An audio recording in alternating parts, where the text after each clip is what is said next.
Toket ke US salor ke jing lai tu bat sapriang jong ka kubor ba ka US ka penburi ya ke jing temu bari jong ka Israel ban pensitom ben ya kari Iran ang ko kubor jong ki laingot ki breu ki bat tip bah ya ka ne ka kam wei na ki breu bat tip bah wala pentikna ya ke jing shaling ba ki kot kisla katkum ki kubor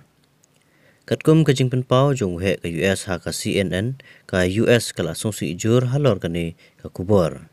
Kitegi kot kisla ki bela tho ka khatsan ba kan rutrik urisau arja absau kila stang ban sapriang online hak si tho deng kan bela bu ha ka telegram da ka akau ka bela tip bel ai kateng Middle East Spectator labu dak yaki kum ki dak ki bari tam bar ki don ki dak ki ba pen i ba kala ban i tang da ka US bat ki perlok jongka kum ka Australia Canada New Zealand bat ka UK ki batai yaki jipen kre ba ka Israel ka pau ba ka dangle naga benta ban hiart tma Persia ya ke Iran. Kawai nagi kot isla ka bala ong bala lumlang da ka National Geospatial Intelligence Agency ka ong ba kijing tumu ki gentop ya ka Israel ka ba penkenria ya ke tiari le keleng. Kawai pat ka kot ka ong ba ka dei ka bala yo na ka National Security Agency ba ka kedeu ya ke jingyele jong sipai sun jong ka Israel ka ba gentop ya ki namding ki ba penher na sun syakendeu ki bala ngai juru ba kilong kum ga jipen kre na ka benta banir tma Persia ya khari Iran ka CNN kam syam la shimbait ne pen i ya ki kot isla uhe jong ka US sula ong ba ka jing toket kadang bishar banya mano bala yo rung syakate ka kot ka bala kenno ba ka dei jong ka Pentagon kano ka jing mi khubor ka bakum ka ne kan pen mi hi dala dei jing toket jong ka FBI erengkat ba ki tna war banya jong ka Pentagon bat ka US Henry ka FBI kala kan tai ban kan ye ong uhe jong ka US.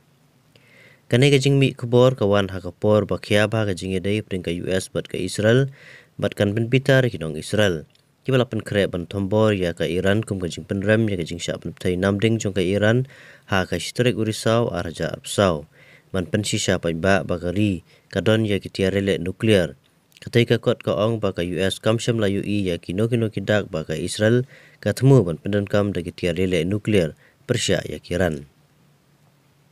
Lada kalong ka basisya ba kay Israel. Ba ladan lupai ka jing tau buik kumno ban jubab ya jing yar tmai jong ka Iran ha ka historik urisau arajar upsau ba lapau pertai. Kada ka jing penkain ka ba syarkai ong umik molroy ba de unong yarap sekretari barim jong ka tanat dia dari na ka benta ka Middle East ba u officer bala syong thai jong ka CIA.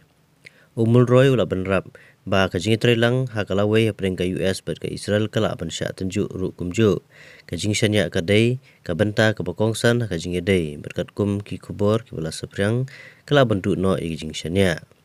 ka bor para jong kari kala pha ya ka CNN shika office jong director jong ka tan war benya jong kari bat ka Pentagon ban ai jing mod ka Pentagon bat ka National Geospatial Intelligence Agency kala kantai ban kran iye ka CNN kala ikendu ia ketat pahara jong kariban yo jingtem we paruhe jong ka US long ba kiniki artli ki kot kisla kilong ki basneu hadri kimlong ki basharkai ka jing sokhia kalong lada ki don shushu patla bantep kumno ki kot kisla ki pau pai ba lane la ki dei ki bla shahak na ki riu ki bla thmu bon pen mi pai ba ka US kala don lupa ka jing pen kre ka bajur halor ki kampen khen jong kari Iran Kitnat wat banyak juga US kili tu apa nailar ba ka Iran kelapan keng ya ki kot kisla ki badai jong ka jing ki jong Donald Trump.